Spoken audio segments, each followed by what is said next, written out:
వచ్చే మహానాడుకి తెలుగుదేశం పార్టీలో చాలా కీలకమైన మార్పులు జరగబోతున్నాయి. ముఖ్యంగా అధ్యక్షుడి మార్పు కూడా జరగబోతోంది. ఈసారి లోకేష్ని అధ్యక్ష బాధ్యతలు వరించేటటువంటి అవకాశం ఉంది. దీనికి సంబంధించి పోలిట్ బ్యూరోలో కూడా చర్చ జరిగిందట. మాకు ఇన్సైడ్ ఇన్ఫర్మేషన్ ఉంది అని చెప్పేసి కొంతమంది సోషల్ మీడియాలో పోస్ట్ చేశారు.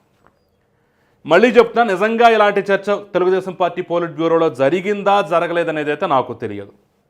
వాళ్ళెవరికూ ఇన్సైడ్ ఇన్ఫర్మేషన్ ఉందని చెప్పేసి అంటున్నారు. కాబట్టి ఒకవేళ జరిగితే ఇదే అంశం మీద నిర్ణయం తీసుకుంటారా లేదా, తీసుకుంటే వచ్చే పరిణామాలేంటి, దాని వెనుకున్నటువంటి కారణాలేంటి, తీసుకోకపోతే జరిగే పరిణామాలేంటి, దాని వెనుకుండేటటువంటి కారణాలేంటి అనేది నేను క్లుప్తంగా చెప్పేటటువంటి ప్రయత్నం అయితే ఈ వీడియోలో చేయబోతున్నాను. ఈరోజు తెలుగుదేశం పార్టీ పోలిట్ బ్యూరోలో చాలా కీలకమైన అంశాల మీద చర్చించారు.